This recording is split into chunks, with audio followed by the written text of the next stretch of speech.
ಇವತ್ತು ನಾವು ಹೋಗ್ತಿರೋದು ಚಿನಾಗ್ ಬೆಟ್ಟ ಅಂತ. ಬೆಂಗಳೂರಿಂದ ಸುಮಾರು 72 ಕಿಲೋಮೀಟ್ರ್ ಇದೆ. ತುಮಕೂರು ಹತ್ರ ಆಗುತ್ತೆ. ತುಮಕೂರಿಂದ 10-12 ಕಿಲೋಮೀಟ್ರ್ ಆಗುತ್ತೆ. ನಾವು 4-5 ಜನ ಹೊರಟ್ವಿ. ಬೆಳಿಗ್ಗೆ 6:30 ಆಗಿತ್ತು ಸ್ಟಾರ್ಟಿಂಗ್ ಮಾಡಬೇಕಂದ್ರೆ ಟ್ರೆಕ್ಕಿಂಗು. ಯಾಕಂದರೆ ಸ್ಕಂದಗಿರಿ ಮತ್ತು ನಂದಿ ಹಿಲ್ಸ್ ಚೆಕ್ ಮಾಡಿದ್ವಿ, ಅಲ್ಲಿ ಸ್ಲಾಟ್ ಸಿಕ್ಕಿಲ್ಲ. ಸೊ ಹಾಗಾಗಿ ಚಿನಾಗ್ ಬೆಟ್ಟ ಸ್ವಲ್ಪ ಅನ್ಎಕ್ಸ್ಪ್ಲೋರ್ಡ್ ಪ್ಲೇಸಸ್ ಇದೆ, ಜನನೂ ಕಡಿಮೆ ಇದ್ದಾರೆ.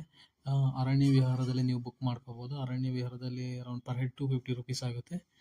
ಸ್ಲಾಟ್ಸ್ ಇರುತ್ತೆ ಆಲ್ಮೋಸ್ಟ್, ಯಾಕಂದರೆ ಅಷ್ಟೊಂದು ಜನ ಬರಲ್ಲ ಇಲ್ಲಿಗೆ. ಅರೌಂಡು 2 to 3 ಕಿಲೋಮೀಟರ್ಸ್ ನೀವು ಮೇಲೆ ನಡ್ಕೊಂಡು ಹೋಗಬೇಕು. ಅಂದರೆ ಚಿನಾಗ್ ಬೆಟ್ಟ ತುತ್ತ ತುದಿ, ಅಂದರೆ ಎಂಡ್ ಪಾಯಿಂಟು.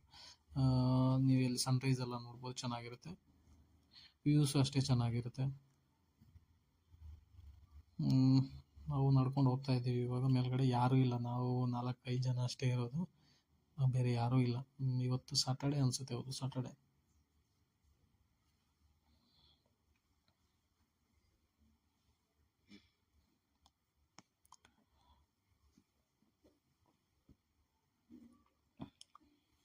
ಇನ್ನೊಂದು ಇಲ್ಲಿಂದ ಒಂದು ಅರ್ಧ ಕಿಲೋಮೀಟ್ರ್ ಇದೆ ಮೇಲ್ಗಡೆ, ಅಲ್ಲಿ ಸನ್ರೈಸ್ ಪಾಯಿಂಟ್ ಇದೆ. ಸೊ ನಾವು ಅಲ್ಲಿಗೆ ಹೋಗ್ತಾ ಇದ್ದೀವಿ ಮೇಲ್ಗಡೆ. ಸ್ವಲ್ಪ ಬಂಡೆ ಕಲ್ಲುಗಳೆಲ್ಲ ಇದೆ, ಚೆನ್ನಾಗಿದೆ ಅಲ್ಲಿ ಮೇಲ್ಗಡೆ. ವ್ಯೂ ಚೆನ್ನಾಗಿದೆ, ಅಂದರೆ ಸೈಲೆಂಟ್ ಆಗಿದೆ, ಜನ ಇಲ್ಲ. ಆಮೇಲೆ ಕಸ ಗಿಸ ಏನು ಯಾರು ಹಾಕಿಲ್ಲ.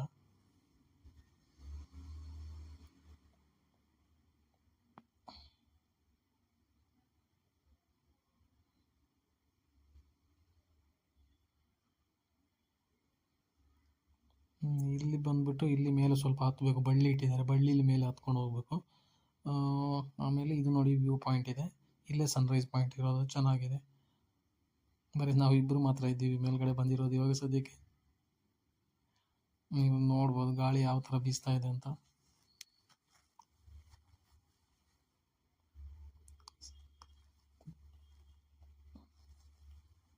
ಒಳ್ಳೆ ವ್ಯೂ ಪಾಯಿಂಟ್ ನೋಡಬೇಕಂದ್ರೆ ನೀವು ಇಲ್ಲಿ ಬರ್ಬೋದು. ನಂದಿ ಹಿಲ್ಸೇ ಹೋಗ್ಬೇಕಂತಿಲ್ಲ, ನಂದಿ ಹಿಲ್ಸಲ್ಲಿ ಜನ ಸಾಗರ ತುಂಬಿ ತುಳುಕುತ್ತೆ. ಹಾಗಾಗಿ ನೀವು ಇಲ್ಲಿ ಬಂದರೆ ಚೆನ್ನಾಗಿರುತ್ತೆ, ಖಾಲಿ ಇರುತ್ತೆ, ಅಷ್ಟೊಂದು ಜನನೂ ಇರಲ್ಲ. ಆರಾಮದಲ್ಲಿ ನೋಡ್ಕೊಂಡು ಒಳ್ಳೆ ಟೈಮ್ ಸ್ಪೆಂಡ್ ಮಾಡ್ಬೋದು ಇಲ್ಲಿ. ಅಷ್ಟು ನೋಡಿಬಿಟ್ಟು ಇಲ್ಲಿಂದ ಕೆಳಗಡೆ ಬಂದ್ವಿ. ಕೆಳಗಡೆ ಬಂದಮೇಲೆ ಅದೇ ಇವಾಗ ಎಂಟ್ರಿ ಪಾಯಿಂಟ್ ತೋರಿಸ್ತೀವಿ. ಯಾಕಂದರೆ ಹೋಗ್ಬೇಕಂದ್ರೆ ಅಷ್ಟೊಂದು ಕತ್ಲೆ ಆಗಿತ್ತು, ಅದಕ್ಕೆ ಕತ್ಲೆ ಇತ್ತು, ಇನ್ನೂ ಬೆಳಿಗ್ಗೆ ಆಗಿರಲಿಲ್ಲ. ಇವಾಗ ನೋಡಿ, ಇಲ್ಲೊಂದು 30 ಜನ ಬಂದಿದ್ದಾರೆ. ಇವಾಗ ನಾವು ಹೋಗ್ಬೇಕಂದ್ರೆ ಯಾರೂ ಬಂದಿರಲಿಲ್ಲ. ಇವಾಗ ಸ್ವಲ್ಪ ಮೇಲ್ ತನಕ ಗಾಡಿ ಬರುತ್ತೆ, ಬಟ್ ಸ್ವಲ್ಪ ಆಫ್ ರೋಡ್ ಇದೆ. ಇಲ್ಲೊಂದು ದೇವಸ್ಥಾನ ಇದೆ, ಅದಕ್ಕಿಂತ ಮುಂದೆ ಇನ್ನೊಂದು ದೇವಸ್ಥಾನ ಇದೆ ಚಿಕ್ಕದು. ಆ ಟಾಪ್ ಅಲ್ಲಿ ನೋಡಿ, ಅಲ್ಲಿಗೆ ಹೋಗ್ಬೇಕು. ಅಲ್ಲಿಗೆ ಹೋಗ್ಬಿಟ್ಟು ಬಂದಿದ್ದೀವಿ ಇವಾಗ ತುದಿಗೆ. ಇದು ಇನ್ನೊಂದು ದೇವಸ್ಥಾನ ಇದೆ, ರಂಗನಾಥ ಸ್ವಾಮಿ ದೇವಸ್ಥಾನ. ಇಲ್ಲಿಂದನೇ ಎಂಟ್ರಿ ಪಾಯಿಂಟ್ ಇರೋದು. ಚೆಕ್ಕಿಂಗ್ ಇರುತ್ತೆ ನಾರ್ಮಲ್ ಆಗಿ, ಫಾರೆಸ್ಟ್ ಆಫೀಸರ್ ಇರ್ತಾರೆ ಚೆಕ್ ಮಾಡೋಕ್ಕೆ. ಸೊ